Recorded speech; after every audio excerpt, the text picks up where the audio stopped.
자, 오늘은 우리 창세기 18장 말씀을 통해서 여호와께 능하지 못한 일이 있겠느냐, 여호와께 능하지 못한 일이 있겠느냐, 그런 제목으로 하나님 말씀 전가하도록 하겠습니다. 한번 따라해 보시기 바랍니다. 여호와께 능하지 못한 일이 있겠느냐. 한 번 더요. 여호와께 능하지 못한 일이 있겠느냐. 아멘. 하나님께서 아브라함을 찾아오셔서 내년 이맘때에 너희 집에 아들이 있을 것이다 말씀하십니다. 그런데 그때 성경에 보니까 아브라함과 사라는 나이가 많이 늙었고, 그리고 사라는 여성의 생리가 끊어진 지 오래되었다, 그렇게 기록합니다. 이 말을 듣고 사라가 속으로 웃으면서 얘기합니다. 나는 노쇠했고 내 주인은 늙었으니 어떻게 우리에게 이런 즐거움이 올 수 있겠습니까? 믿음으로 반응하는 것이 아니라 불신앙으로 반응하는 것을 봅니다.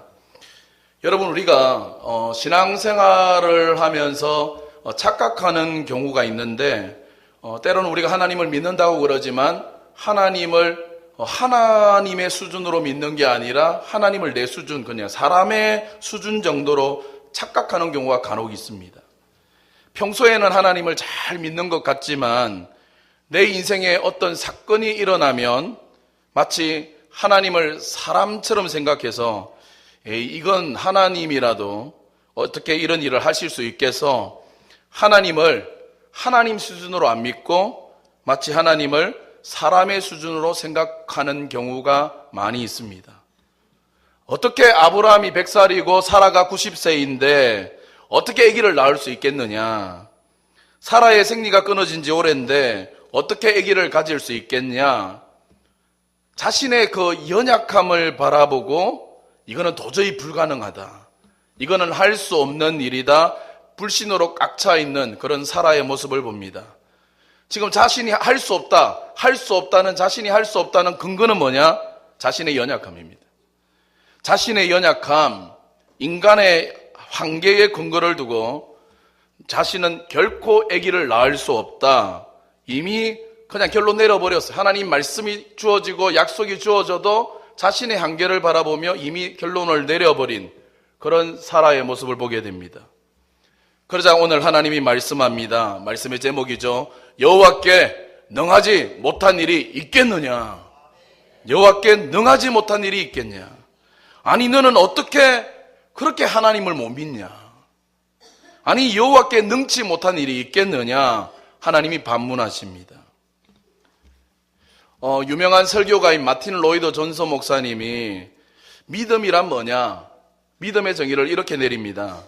믿음이란 나침반 바늘과 같아서 그 바늘이 언제나 정북향을 향하는 것처럼 언제나 우리의 시선이 하나님을 바라보는 것이 믿음이다. 그렇습니다. 나침반은요, 언제 봐도 그 바늘이 어디로요? 정북향을 향하고 있습니다. 근데 이런 나침반이, 정북향을 향하던 나침반이 흔들릴 때가 있습니다. 언제 그렇습니까? 과학 시간에 배웠죠. 강한 자석을 갖다가 나침반 곁에 갖다 대면 나침반이 막 흔들리기도 합니다. 그리고 때로는 나침반에 충격을 가하면 나침반이 크게 흔들리기도 하고 어떤 때는 뺑 몇 바퀴 돌기도 합니다. 근데 여러분, 중요한 건 뭐냐? 나침반이 흔들리는 경우가 있고 뺑 돌 때도 있지만, 그러나 다시금 그 바늘이 정북향을 향하여 돌아오거든요. 오늘 우리 인생도 마찬가지입니다. 오늘 우리의 인생길을 걸어가다 보면 정말 충격적인 일이나 뜻밖의 일을 만나기도 합니다. 그럴 때 우리가 흔들리지요. 사람인지라 흔들리게 됩니다. 그게 우리 자신의 연약함입니다. 그러나 진정한 믿음의 사람이라면 조금 흔들리다가도 다시 우리의 마음을, 오늘 우리의 시선을 하나님께 딱 맞추고 하나님께 우리의 시선을 고정시키는 것, 이게 오늘 믿음의 사람인 줄 믿습니다. 하나님이 90세 된 사라 할머니에게 너 내년 이맘때 아들이 있을 거다, 그러자 사라가 그 하나님의 말씀을 잘 믿지를 못합니다. 그러자 하나님이 여호와께 능하지 못한 일이 있겠냐 그러셨어요. 근데 여러분, 이 신약에 보면 하나님이 똑같이 이렇게 말씀하는 사람이 나옵니다. 그게 누구냐 하면 예수님의 어머니 마리아입니다. 마리아. 누가복음에 보면 하나님이 가브리엘 천사장을 보내셔서 동정 여인 마리아에게 수태고지를 합니다. 보라, 내가 잉태하여 아들을 낳으리니 그 이름을 예수라 하라. 그때 마리아가 그 말씀을 듣고 어떻게 반응합니까? 동정녀잖아요. 아니, 내가 어떻게 남자를 알지 못하는데 어떻게 이런 일이 있겠습니까? 이렇게 반문을 합니다. 그러자 천사장 가브리엘이 이렇게 대답합니다. 대저 여호와께 능하지 못한 일이 있겠냐? 하나님의 모든 말씀은 능치 못하심이 없느니라. 근데 이 마리아가, 그래도 마리아는 얼마나 믿음이 좋은지 그걸 믿음으로 받아들입니다. 예, 아멘. 주의 계집종이오니 주의 말씀대로 내게 이루어지이다. 머리로 이해하는 것이 아니라, 자신의 연약함을 바라보는 것이 아니라 믿음으로 하나님의 말씀을 받아들일 때 예수님을 잉태하게 되고 예수님을 낳게 되고 그런 영광을 받게 되는 것을 보게 되어집니다. 사랑하는 여러분, 하나님은 오늘 이 시간에 잘 믿지 못하는 우리에게도 동일하게 오늘 도전하고 계십니다. 여호와께 능치 못하신 일이 있겠냐? 너는 나를 믿어라. 내가 하나님인데 못할 일이 어디 있겠냐? 하나님인데 할 수 있다. 축복합니다. 저는 오늘 저와 여러분이 하나님을 하나님으로 잘 믿는 그런 믿음의 은혜가 있기를 간절히 바랍니다. 오늘 우리의 시선을 나의 연약함이나 수없이 밀려오는 파도에 나의 시선을 두는 것이 아니라 모든 것을 가능케 하시는 하나님, 엘샤다이 전능하신 하나님께 오늘 우리 시선을 딱 고정시키고 우리의 마음을 딱 믿고 말하고 선포하고 행동하는 그런 믿음의 사람들 다 되시기를 주님의 이름으로 축원합니다. 여러분, 소크라테스가 뭐라고 말했습니까? 그죠? 너 자신을 알라, 네 꼬라지를 알아 그랬죠. 그런데 성경은 너 자신을 알라고 그렇게 강조해서 말하지 않습니다. 성경은 너 자신을 알아라고 강조하지 않아요. 성경은 무엇을 강조해서 우리에게 말씀합니까? 힘써 여호와를 알라. 힘써 여호와를 알아라. 오직 자기 하나님을 아는 백성은 강하고 용맹을 발하리라. 믿음의 주요 온전케 하신 예수를 바라보자. 이 바라보자라는 단어를 영어로 번역해 보면 시선을 고정시켜라 이런 뜻이죠. 믿음의 주요 온전케 하신 예수님께 고정시켜. 끊임없이 오늘 우리가 힘써서 알아야 될 분은 내가 아니에요. 나의 연약함이 아니라 우리 하나님을 힘써 알고 우리가 날마다 바라봐야 될 분은 믿음의 주요 온전케 하신 예수님을 오늘 바라봐야 될 줄 믿습니다. 모세가 80살의 호렙산에서 양을 치다가 잘 아시죠? 떨기나무 가운데 하나님의 놀라운 임재를 경험하게 됩니다.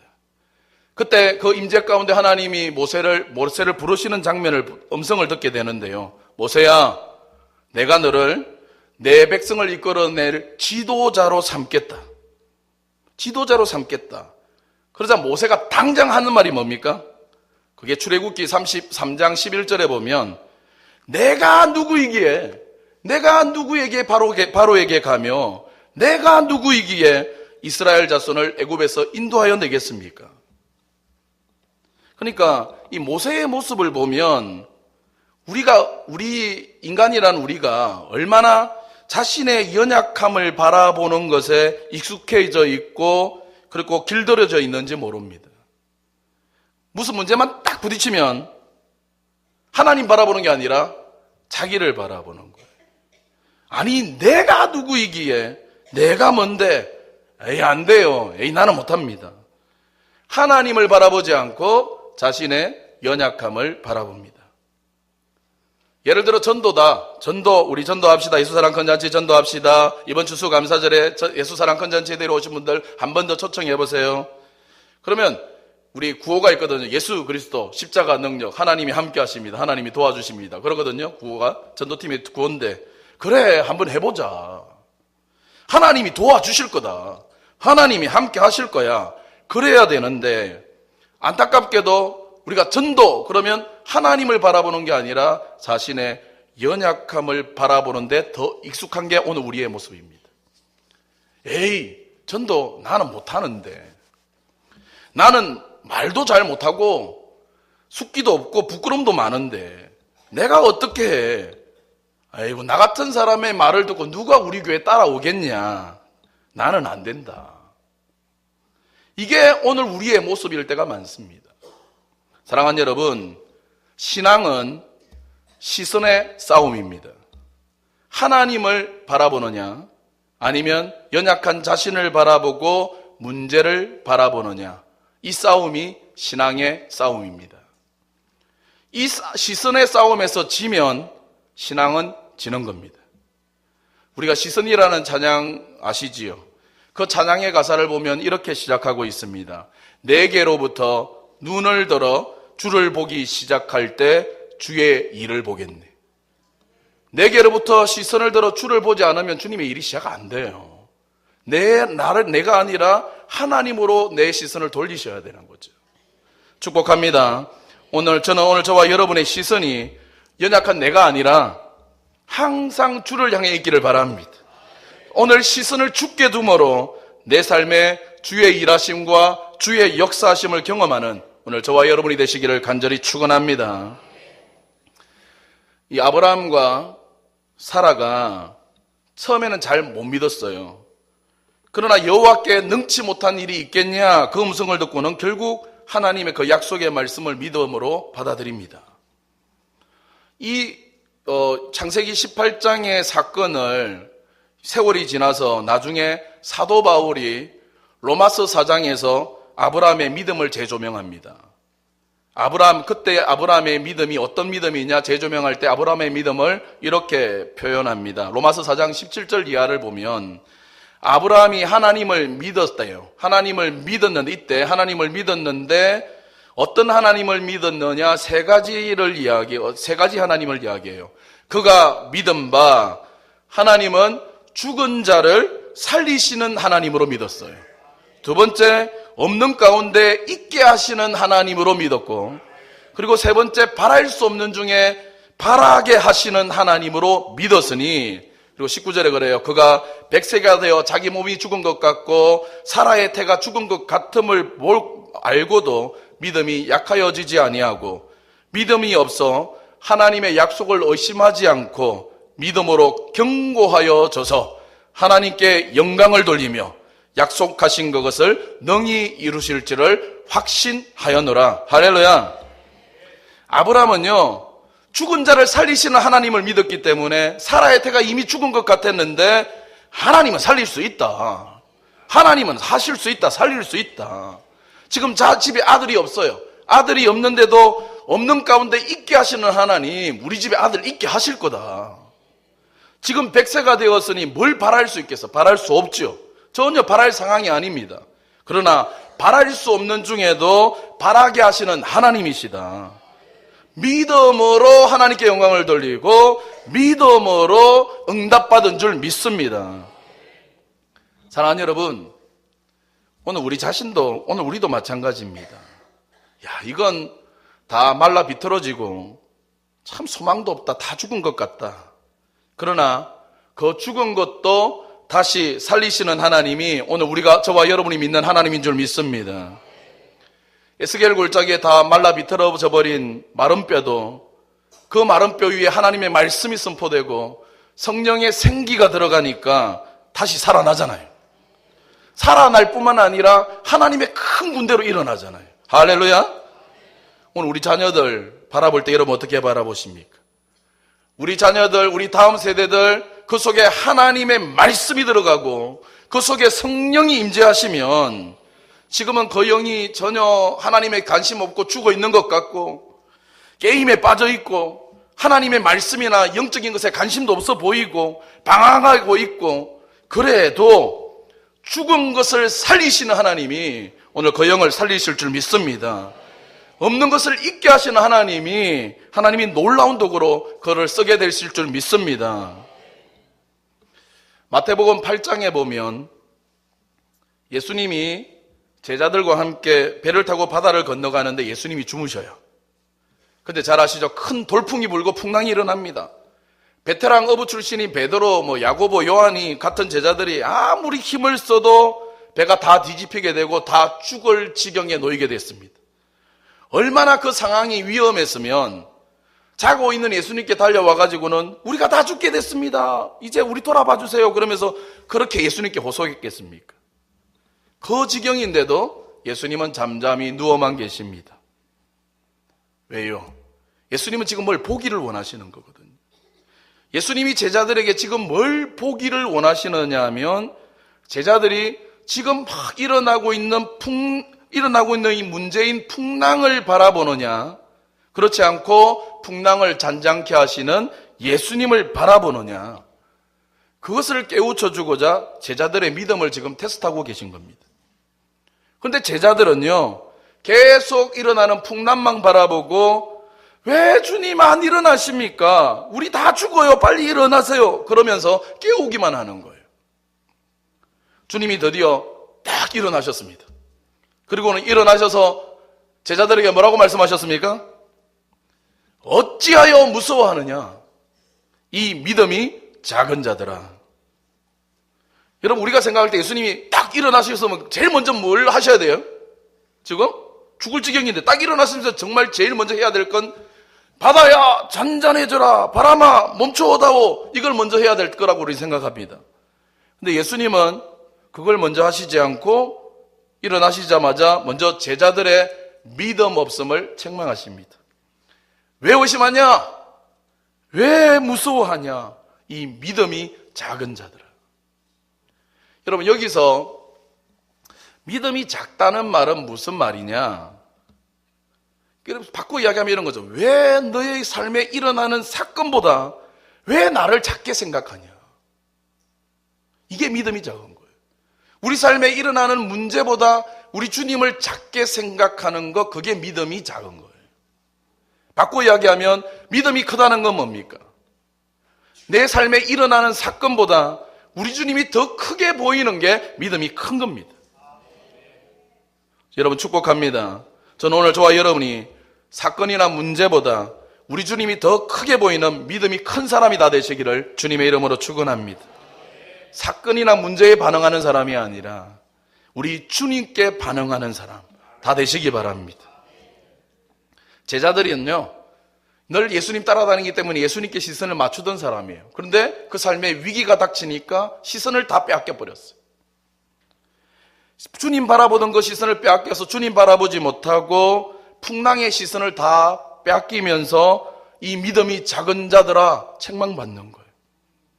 이건요, 지금 너희에겐 풍랑이 문제가 아니라 오늘 너희에겐 믿음이 문제다라고 우리 주님이 그렇게 말씀하시는 겁니다. 사랑하는 여러분, 아마 우리 중에는 혹 가정에 풍랑이 있는 분이 있을 수 있습니다. 또는 직장에 일터에 풍랑이 있을 수 있는 분이 있을 수 있습니다. 또 여러 가지 남에게 말할 수 없는 여러 가지 풍랑, 문제 가운데 있는 분 있을 수 있습니다. 그렇다면 오늘 우리의 믿음의 눈을 들어서 내 삶에 일어난 그 풍랑에 우리의 시선을 빼앗기지 마시고 그 문제보다 크신 주님, 바다와 바람도 잔잔케 하시는 주님, 문제보다 주님을 더 주목하게 되시기를 주님의 이름으로 축원합니다. 갈릴리 바다에 바람이 불고 풍랑이 일어나니까 모든 게 다 흔들렸어요. 지금 모든 게 다, 바다도 흔들리고 배 타고 있는 배도 흔들리고 제자들의 믿음도 다 흔들려요. 모든 게 다 흔들려요. 그런데 딱 하나만 흔들리지 않는 게 있어요. 딱 한 분만이 고요하고 평안하고 잠잠했습니다. 흔들리지 않는 게 있었어요. 누구예요? 바로 우리 예수님이시죠. 예수님은 결코 지금 일어나는 삶의 그 끝으로 일어나는 문제에 요동하지 않으셨습니다. 흔들림이 없는 거예요. 이 세상은요, 오늘 우리가 살아가는 이 세상은 항상 요동칩니다. 항상 흔들립니다. 그러니까 세상이에요. 흔들리고 요동치는 게 그래서 세상이에요. 세상이 흔들린다고 우리도 덩달아 같이 흔들리고 요동쳐서는 안 됩니다. 아무리 세상이 흔들려도 오늘 흔들리지 아니하고 그 가운데에서도 고요하고 평안하고 안정감이 있는 분, 오직 우리가 믿는 우리 주님이신 줄 믿습니다. 그 주님을 바라볼 때 문제도 평안하게 되고 고요하게 되고 안전하게 될 줄 믿으시길 바랍니다. 우리는 어릴 때부터 들은 이야기가 다윗과 골리앗 이야기 많이 들어서 잘 알고 있습니다. 그죠? 다윗과 골리앗. 우리도 다윗처럼 서야지. 그럽니다. 근데 그렇게 잘 알고 있으면서도 정작 나의 삶에 골리앗 같은 문제가 딱 닥치면 다윗과 같은 믿음이 내 삶에 잘 발동이 안 된다는 게 오늘 현실과 나의 믿음의 괴리감이 있는 우리의 모습을 보여줍니다. 골리앗은 보통 사람이 아니죠. 그죠? 보통 사람 아닙니다. 성경에 보니까 지금으로 계산하면 키가 3m 정도 돼요. 그죠? 3m에 가까운 거인인데다가 갑옷을 다 갖춰 입고 큰 배틀제 같은 창을 들고 나오고 거기다가 한번 나와서 고함을 콱 지르면 온 산이 ጭ릉ጭ릉 울리는 거예요. 그러니까 골리앗이 한번 나와가지고 고함을 지르면 모든 사람이 골리앗을 바라보고는 이스라엘 군사들이 모두 다 벌벌 떨고 오금이 저리는 겁니다. 그런데 여러분, 어느 날 모두가 그렇게 떨고 있는 그 어느 날 소년 다윗이 갑자기 딱 나타나더니 골리앗을 봤는데도 그 골리앗의 고함 소리를 들었는데도 전혀 두려움이 없는 거예요. 전혀 흔들리지 않습니다. 다윗이 골리앗과 싸우겠다고 나가려고 하니까 사울 왕이 그 다윗을 말립니다. 다윗을 말리면서 사울 왕이 다윗에게 딱 두 마디를 해요. 두 마디. 뭘 이야기하느냐? 뭐냐면 그는 어려서부터 용사고, 그죠? 골리앗은 어려서부터 용사고 너는 작은 소년이다. 두 마디예요. 그는 어려서부터 용사고 너는 작은 소년이다. 그러니까 사울왕은 지금 자기 눈에 보이는 것만 얘기하는 거예요. 지금 자기 눈에 보이는 것만 얘기해요. 그는 용사고 너는 소년. 된다는 거예요? 안 된다는 거예요? 안 된다. 눈에 보이는, 사울은 가시적인 세계밖에 보이지 않는 거예요. 눈에 보이는 가시적인 세계 두 가지만 이야기해요. 근데 다윗은 이렇게 말합니다. 왕이여, 저도 압니다. 저도 압니다. 그는 용사고 저는 작은 소년인 거 저도 잘 압니다. 그런데 저는 왕이 모르시는 거 하나 더 압니다. 만군의 여호와가, 눈에 보이지 않는 세계죠. 만군의 여호와가 나와 함께 하신다는 것을 저는 압니다.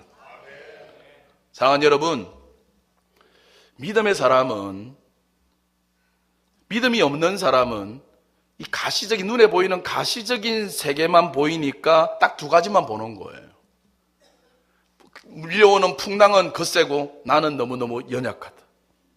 그러나 믿음의 사람은 비록 나는 소년이고 그는 강하지만 보이지 않는 세계, 만군의 여호와가 나와 함께 하심을 나는 믿고 나간다. 믿는 거예요. 다윗이 이긴 줄 믿습니다. 믿음 없다는 게 뭐냐? 믿음 없다는 게 보이는 세계만 믿는 게 믿음 없는 거예요. 가시적인 세계만 보는 게 믿음 없는 겁니다. 가시적인 세계를 잘 보는 사람은요, 보이는 세계만 볼 줄 아는 사람은 아주 계산이 빠릅니다. 명석해요. 머리가 잘 돌아가요. 현실 감각이 뛰어납니다. 예리합니다. 그러나 하나님이 나와 함께 하신다는 건 믿음의 눈으로만 바라볼 수 있는 겁니다. 그걸 못 보는 거예요. 그래서 우리가 볼 때 안타깝죠. 둘을 보느냐 셋을 보느냐 그 차이예요. 둘을 보는 사람은 넘어지고 실패하지만 셋을 볼 줄 아는 사람은 담대하게 나아가 이기는 거예요. 축복합니다. 저는 오늘 저와 여러분이 둘만 보는 사람이 아니라 셋을 볼 줄 아는 믿음의 사람 되시기를 바랍니다. 모세가 가데스 바네아에서 12명의 정탐꾼을 가나안 땅에 보냅니다. 40일 동안 정탐을 하고 돌아와서 그 정탐꾼들이 보고를 하죠. 둘로 딱 나눠집니다. 10명의 정탐꾼이 보고를 하는데 둘을 이야기를 해요. 두 가지를 이야기해요. 그들의 성은 크고 그들은 장대하고 무기도 철제를 쓰고 훈련된 군사도로 가득하다. 그들은 강하다. 그들 앞에 우리는 너무나 약하다. 그래서 뭐라고 그래요? 우리는 그들 앞에 서면 메뚜기 같다. 두 개의 이야기예요. 그들은 강하고 우리는 메뚜기. 반면에 두 사람, 여호수아와 갈렙은 보고를 하는데 두 가지가 아니라 세 가지를 얘기해요. 맞습니다. 그들 크고 강해요. 그리고 우리도 연약해요. 그러나 오늘 우리에게는 하나님이 주신 약속의 말씀이 있고 하나님이 우리와 함께 하시면 능히 이길 줄 믿습니다. 그들은 우리의 밥입니다. 갑시다 하는 거죠. 차이가 뭐예요? 두 가지를 보느냐? 세 가지를 보느냐. 다윗이 골리앗과 맞서 싸우려고 나가니까 다 주변 사람들 다 말렸어요. 거의 형이 먼저 말렸죠. 네가 니까짓 게 뭘 할 수 있냐? 너 지금 놀러 와놓고 네 나타내려고 그러냐? 골리앗은 장군이다. 형부터 말렸어요. 그리고 주변의 사람들도 너는 안 된다. 너 가다가 다 죽는다. 가지 마라. 다 말려요. 심지어 사울왕도 말렸습니다. 골리앗은 어려서부터 용사고 너는 작은 소년이다. 주변의 모든 사람은 두 가지만 봐요. 보이는 세계만 보고 조언을 해요. 골리앗은 용사고 너는 작은 소년이니까 너는 상대가 안 돼. 너 가다가 죽어. 여러분, 우리가 잘못 판단하고 선택할 때 잘못된 판단을 할 경우가 뭐냐면, 우리는 이 민주주의 사회에 살다 보니까 다수의 사람의 의견이 옳다라고 생각하는데 그렇지 않아요. 가시적인 세계만을 보는 사람이 아무리 모두가 다 가시적인 세계를 보고 그게 아니다라고 이야기해도 오늘 믿음의 눈을 보고 보이지 않는 세계를 보는 사람의 그 한마디가 오늘 진리인 줄 믿습니다. 모두가 다 아니라고 해도 오늘 하나님은 모든 것을 가능케 하시는 하나님인 줄 믿습니다. 이제 말씀 정리하려고 합니다. 오늘 하나님께서 우리에게 요구하시는 게 믿음입니다. 물으세요. 여호와께 능치 못한 일이 있겠냐? 여호와께 능치 못한 일이 있겠느냐? 믿음이 뭡니까? 믿음은 시선을 하나님께 고정시키는 겁니다. 믿음의 주요 온전케 하시는 예수님을 바라봐라. 믿음이 크다는 건 문제를 바라보는 것이 아니라 그 문제보다 훨씬 크신 주님을 바라보는 거예요. 믿음은 가시적인 세계만 바라보는 것이 아니라 오늘도 나와 함께 하시는 하나님, 나를 도와주시는 그 하나님, 보이지 않는 세계를 보는 게 바로 믿음입니다. 그러므로 사랑하는 여러분, 오늘 자신의 연약함을 바라보지 마시고, 문제를 바라보지 마시고, 풍랑을 바라보지 말고, 골리앗을 바라보지 말고, 능치 못함이 없으신 우리의 하나님을 바라봄으로 오늘 여러분의 삶이 승리하고 기적이 넘치는 그런 인생 다 되시기를 주님의 이름으로 축원합니다.